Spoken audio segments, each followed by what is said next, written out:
Poliisi y'Eryantonde etandise okunoonyereza ku bantu ab'ettima abagambibwa okuteekera ab'omu nju emu omuliro omufiiridde abantu babiri mu kiro ekikeesezza olunaku olwaleero. Abafudde kuliko Tirikwendera Rose ow'emyaka 60 ne muzzukulu we ategerekeseeko erya Susan nga wa myaka 6. Bino bibadde ku kyalo Bitabo mu muluka gw'e Kalangala mu ggombolola ya Lyantonde Lulo mu disitulikiti y'Eryantonde. Sekamwa polisi mu bendobendo ly'e Masaka Twaha Kasirye agambye nti kino kyandibanga kivudde ku butabanguko mu maka era avumiridde ekikolwa ekikoleddwa. Kigambibwa nti omukyalo Tirikwendera Rose kati omugenzi abadde ne muwala we amanyiddwa nga Wiragire abadde yafumbirwa omwami omu amanyiddwa nga Kibyoine ng'era balina abaana 4. Wabula kigambibwa nti bano babaddenga n'obutakkaanya mu maka gaabwe era ng'abamu basongako olunwe nti ayinza okuba ye yakoze kino. Naye polisi yaffe eddukiddemu nesobola okukwatagana n'abatuuze n'ebeera ng'ezikiriza omuliro guno saako n'okutaasa ebintu ebirala. Wabula ekyennaku nti bo bano omuliro gubadde gumaze okubatta. Mu kiseera kino emirambo gitwaliddwa mu ggwanika ly'eddwaliro ekkulu ery'Eryantonde nga n'okunoonyereza nakwo bwe kugenda mu maaso. Ng'okulonda abakulembeze ba NRM mu Uganda yonna kutandika olunaku olw'enkya, akakiiko ak'ebyokulonda mu kibiina ky'NRM kalabudde ebitongole by'ebyokwerinda byewale okuyingirira enteekateeka eno nga byesigama ku biragiro ebyabamu ku banene ab'ekibiina abeenoonyeza ebyabwe. Ekibiina ky'NRM olunaku lw'enkya kitegese okulondesa abakulembeze abanaakikwatira bendera okuviira ddala ku byalo era ng'omukulembeze wa Uganda General Yoweri Kaguta Museveni Tibuhaburwa nga yennyini ntebe ow'ekibiina kino eky'NRM yalagidde entuula za paalamenti wamu n'eza kabinenti ziyimirire okusobozesa baminisita wamu n'ababaka ba paalamenti okwetaba obulungi mu nteekateeka eno. Kaminsona ku kakiiko ak'ebyokulonda mu kibiina ky'NRM avunaanyizibwa ku kitundu kya Buganda Ambassador James William Kinobe ategeezezza nti bakitegeddeko nti waliwo okuttunka okw'amaanyi mu bitundu ebimu naye nga baagala ab'ebyokwerinda baleme kuwugulwa bannabyabufuzi abeenoonyeza ebyabwe batuuke n'okubakozesa ensobi nga bwe kizze kirabikira mu kulonda okuyise. Enteekateeka eriwo olwaleero mu byokwerinda buli ggombolola mu Uganda yonna eriko security ya police. Tusaba abantu baffe ab'ebyokwerinda batuyambe nti bwe baba batuuse okuba nga balina kye balabawo bakuume emirembe ate n'abantu babakwate bulungi. Ebimu oluusi bitera okuva mu bizibu byaffe nti mu kugenda okukwasisa emirembe abantu abamu bakyamuka ne beeyisa bubi n'eri abakuumi b'eddembe ate n'abakuumi ab'eddembe abamu nabo bakyamuka ne beeyisa bubi eri abalonzi. Tusuubira okuba nti exercise ejja kuggwa nga tewali incident yonna, naye abo abana babaleese effujjo okulemesa nga bwegambye Sembabule twali tulinawo exercise yabaddewo ng'omuntu omu yazze obutabo butaddewo kuliko abeewandiisiza yabututte n'abukweka. Ebyo tujja kuba nga tubikwasa ab'obuyinza. Ebyo nga bikyali awo mu disitulikiti y'e Sembabule akulira akakiiko k'NRM ak'ebyokulonda Dr. Tanga Odoyi ayimirizza enkola ebadde erina okugobererwa ey'okulonda nga basinziira ku butabo omwawandiikibwa abo abaagala okuvuganya n'alagira abo bonna abaagala okuvuganya baddemu beewandiise olunaku olw'enkya n'oluvannyuma balonde. Dr. Tanga Odoyi era agobye n'abamu ku baligisitwa ba NRM abenyigidde mu buvuyo naddala okukweka enkalala n'okwesibira mu nju n'obutabo ne bajjuzaamu amannya gaabo be baagala. Era ku bano abagobeddwa kuliko Registra w'ekitundu eky'Emiyaga Fred Kabogere Matuvungo n'agambibwa nti yawambibwa n'abuzibwawo n'ebyeyambisibwa mu kulonda byonna okuva nga 3 omwezi ogwokuna. Bino byonna okubaawo kizzeewo oluvannyuma lw'abakulembeze Sembabule okuli omubaka owa Sembabule Mary Begumisa n'omubaka w'Emiyaga Theodore Sekikubo okwekubira endulu mu bekikwatako nti okulonda kutuuse kyokka baligisitwa abamu naddala Emawogola West ne Lwemiyaga nti bakweka obutabo bwa NRM n'enkalala nga bakolagana ne bannabwe bagenda okuttunka. Era kino kyaviirako n'omubaka Theodore Sekikubo n'abawagizi be okuzinda yafeesi za NRM e Sembabule ne basulawo okumala ennaku 2.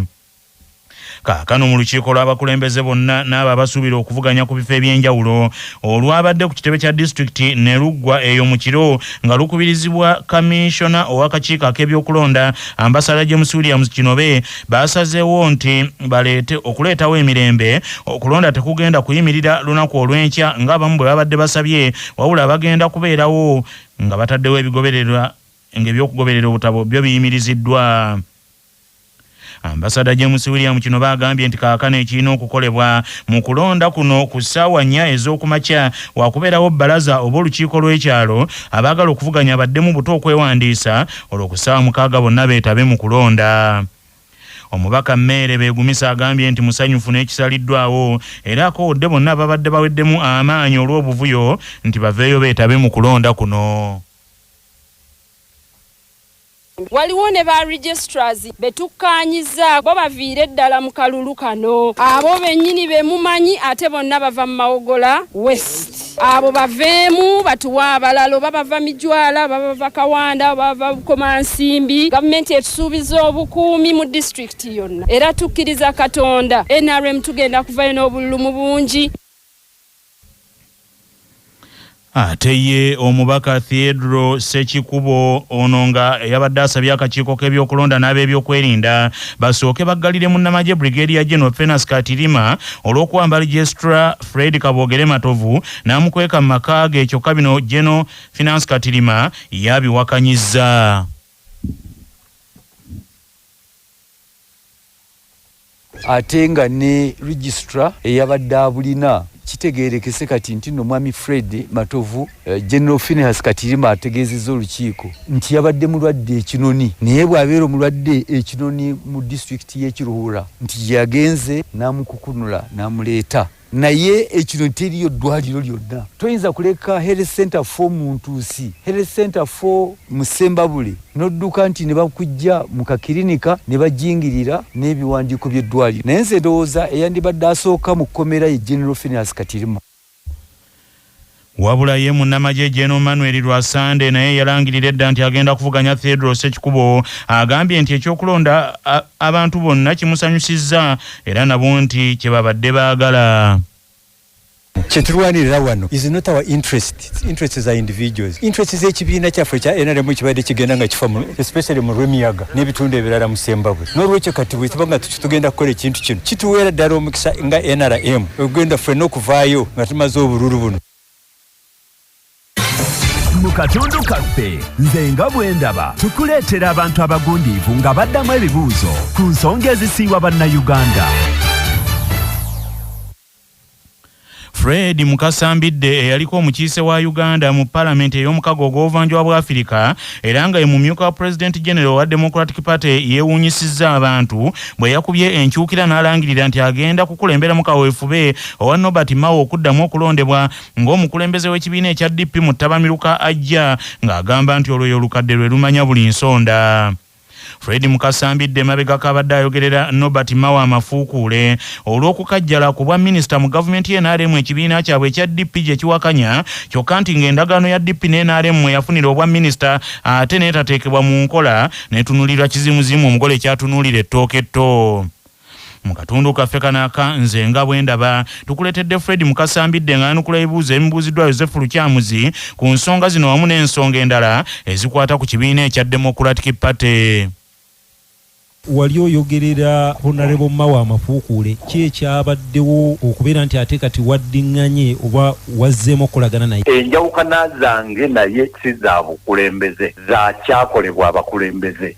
N'olwekyo okusalawo okumuwagira tetwakikoze for the next election, twakikoze for the next generation. Naye eriyo abantu abalowooza obulowooza ku next election kati buli lweggwa ne baddamu ne balowooza ku Honorable Mao agenda kwesimba ku bwa pulezidenti akalulu akajja. Omuntu yenna kwesimba ku bwa pulezidenti wa DP emateeka y'ekibiina ekulagira butereevu nti gwe akutte bendera okwesimba ku bwa pulezidenti wa Uganda n'olwekyo ateekeddwa okukwesimbako. Agenda kwesimba ku muntu gwakolera kati. Ate kati kirungi kubanga talina kyajja mwogerako tugambe nti amukonjera kuba abadde abikola alaba. So n'olwekyo ffe abamu bwe tuba twogera bagamba mwe temumanyi bigenda mu maaso mu gavumenti. Naye ffe tuvunaanyizibwa okukolayo olunaku aleete ebyama byonna tubiteeke ku State Square gamba abalunzi nti tusinziira ku bino okugamba nti omusajja agende. Kati ffe tulina obujulizi abalala bajja kuba balina ebigambo. Honorable Mbidde waliwo abagamba nti mu ndagaano DP yalina okufuna ebifo ebiwerako ekisukka ku kya Honorable Mao nga bamu bagamba nti era ekifo ekyo ekimu ekya Deputy Minister kyali kirina kuba kikyo. Endagaano eyo teyali yakugaba bifo wabula ebifo byabeerangawo ku okusinziira ku mulimu ogulina okukolebwa wakati mu kugituukiriza. Kakati olw'okuba nti mu bimu ku bye twali twagala amateeka g'ebyokulonda gakyusibwe nga yeesimbyewo si yalonda abagenda okubala. Kakati kitegeeza nti ofiisi ekola ku kukyusa amateeka ya Justice and Constitutional Affairs olweyo Mawo n'abanga agiweereddwa. The minister was a tool of implementation. Tali kimu ku ngeri y'okuteeka mu nkola ebigendezerwa by'endagaano. Naye sinti abantu baduke ntinde bafune emirimu bafune obwa minister. Waliwo abagambye nti ne mwali musuubira President Museveni okuba mogolerako ku bimu ku binyweza obuyinza bwe.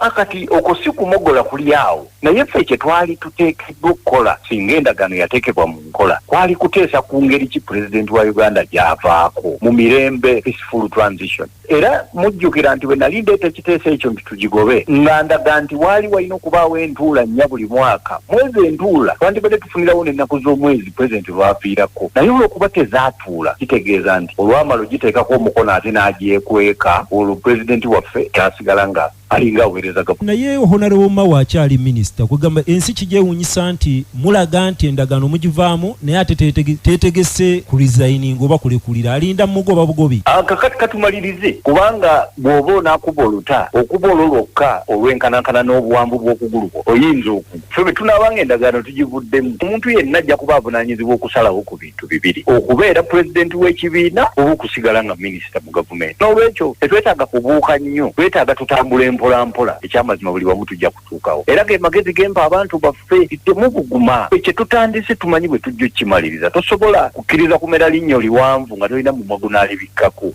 Anti abamu bagamba nti ekibiina kyawambibwa, nti mwakiwamba tewali muntu wayinza bayita. Abantu abamu boogera mu mbeera nga balinga nseka. Banyi bwe weetooloola ensega gw'olina kukola kintu kimu butafa. Kakati ffe tukolerera butafa kubanga ensega zeetoolodde zaagala byakulya. Naye ekibiina gw'obunaanyizibwa okukikuuma kibeerewo kubanga naffe twakisangawo. Amateeka g'ebyokulonda tegakyuse. Honorable Mawo tugeza yagadde okujja kuba president oba DP yagadde okusimbawo omuntu kuba president. Mubeera mufaaki nga mukimanyi temulina wadde omukisa okulangirirwa. Okwesimbawo kibanga kugwa ku kabenje akutomedde si yava mu mmotoka n'akuyigiriza bwe bawenyera. Kakati okuwenyera kyateeka naye nga kabenje mukaguddeko. Tetugudde kabenje kano kumala myaka 4 aka NRA. Kakati tetulina kyakukola, tulina kuwenyera kubanga bw'osigala mu kkubo ate n'endala ekusangawo n'ekola ki n'ekutomererawo. Omanyi obutagenda mu kalulu nako is a process. Era naye erina okuba ne phases nga process yokka gendamu. Naye oteekeddwa okuba n'enteekateeka bw'oba tokagenzeemu. Ekyusa gavumenti nga tokagenzeemu. Kati buli lw'oba nga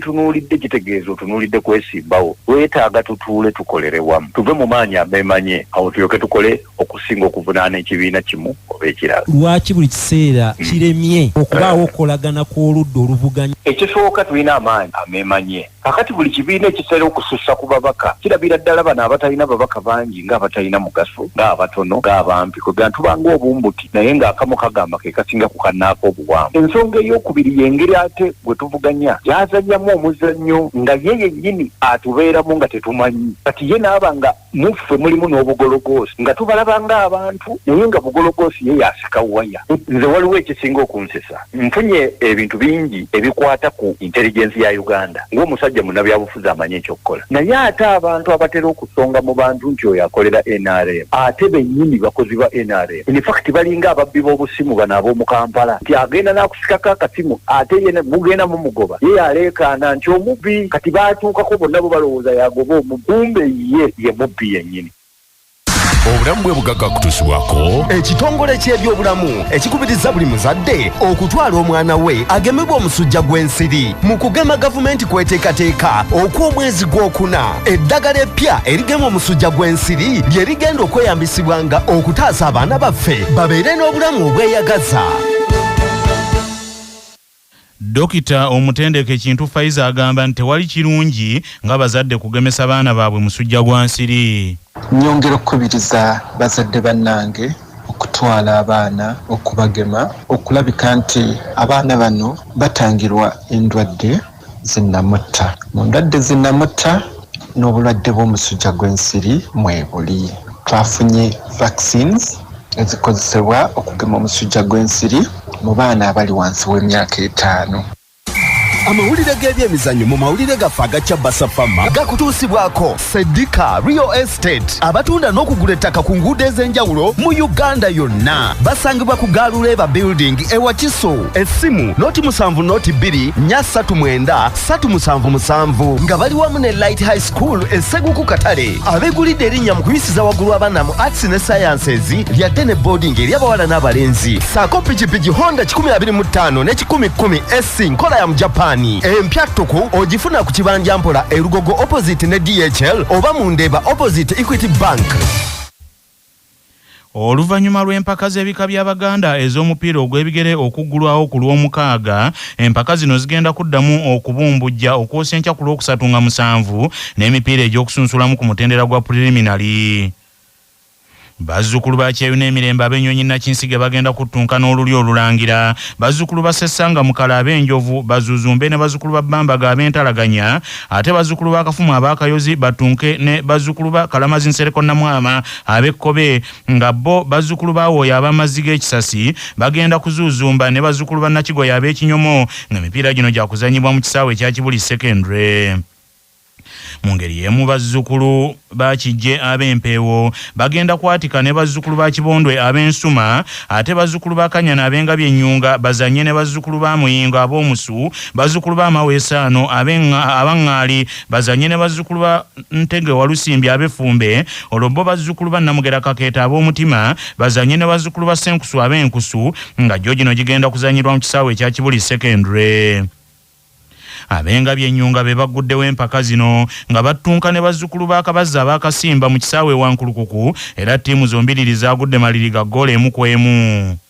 Z'empaka z'okubaka zaakomekkerezeddwa nga bazzukulu bangi we Kakooto Mbaziira ab'Ennyonyi Ennyange beddiza ekikopo kino nga bakubye bazzukulu ba Ndiira mu Birugabunga ab'Emmamba obugoba 37-32.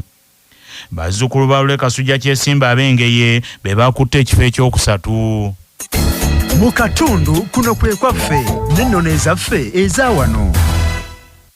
Seriazi Sebbaale eyayanguyiza Kasoma Nakatanza n'asala omusango ogw'abakyala ba Kabaka, Kabaka Mutebi omubereberye amalamu erinnya erya Ssekamwa ne liyingira mu mpeewo, era yaweebwa ekifo Kkungu mu Kyaddondo ekyafuuka obutaka obw'ensonga gy'ali. Erinnya Sebbaale oluvannyuma lye lyakyukamu ne lifuuka Kibaale, naye nga abamu bagamba nti erinnya Kibaale lyava mu lulimi Olunyolo nga ligenderera okutegeeza nti omuntu ow'omu mayinja, kubanga mu lulimi Olunyolo ejjinja lye bayita Ibaale. Nga tugenda mu g'ebweru sooka ojjukire bino. Olwaleero ennaku z'omwezi ziri 5 omwezi ogwokutaano ogwa Muzigo omwaka ogw'2025. Bwe lwali bwe luti mu 2016 gy'emyaka 9 kati egyakayita, ab'ebyokwerinda baazingako amaka g'omuloodi Meya wa Kampala Ssaalongo Erias Lukwago ne bamuggalira mu maka ge gano mwe yamala ennaku ezisukka mu 10 nga takkirizibwa kufuluma. Abalala poliisi be yaggalira mu maka gaabwe ku lunaku luno kwe kuli omubaka wa Kirabulayimu Ssemujju Nganda, yali omubaka wa Nakawa Michael Kabaziguluka, saako omubaka Francis Mwijuke n'abalala abaali ku lusegere olwa munnabyabufuzi Kano Dr. Warren Kiiza Besigye Kifeefe. Bano nti gavumenti yayagala okubaziyiza okutaataaganya entegeka ez'okuddamu okulayiza Pulezidenti Yoweri Museveni okufuga Uganda ekisanja ekirala akageri ab'oludda oluvuganya gavumenti mu kiseera ekyo gye baali bategese nti okwekalakaasa okubanja kye baayita obuwanguzi bwabwe nga balumiriza nti omuntu waabwe Dr. Kiiza Besigye nti ye mutuufu yali awangudde okulonda kwa bonna. Amawulire okuva ebweru w'eggwanga gakutuusibwako M-Chad Industries abakukolera M-Chad Black Tea, amajaani kawoomera ne M-Chad Muchuzi Mix akanzaali akazitoya enva. Bisange mu maduuka gonna. Essimu noti 75 noti 668 481. Pulezidenti wa Kenya Dr. Kipchirchir Samoei Arap William Ruto agenda ali enkoko ye asimatukidde wampi awalemekera okubuuka okukubwa engatto mu lukuŋŋaana mu mbeera enkakali ebadde eyakatabagana akatta omutezi n'omwoki. Pulezidenti William Ruto ali mu kutalaaga Kenya mu kyeyayita okunyweza entegeka eza gavumenti, era abadde mu kitundu eky'emigoli gyakubye olukuŋŋaana ng'ali ku kazindaala ayogerako eri abantu, omuntu omunyiivu atategeerekese n'alyoka mukasukira engatto ebuzeeko katono okumukuba mu bwenyi mwennyini. Newandibadde nga President William Ruto alabise nga atiddemu n'okwekanga ekikoleddwa, naye yeekuŋŋaanyiza mangu n'anyweza akazindaalo n'agenda mu maaso n'okwogerako eri abantu anti bulijjo ekiriisa enkoko omuddo budde kuziba. Bino bijjidde mu kiseera nga Kenya waliwo obunyiivu mu bamu ku b'oludda oluvuganya gavumenti wamu n'abamu ku bagavumenti bennyini olw'endagaano Ruto gye yakola ne Muzeeyi Babati nga agwambula Raila Amolo Odinga ey'okukolagana mwe yasinziira okwongera basajja ba Odinga ebimu ku bifo by'obwa minisita n'abakulu b'ebitongole mu gavumenti, nga kino kyanyiiza abamu ku bagavumenti bo okubasussa emmwanyi, kyokka nga n'ab'oludda oluvuganya baanyiiga nga baga nti Ruto agenderera kumalawo oludda oluvuganya gavumenti ya Kenya.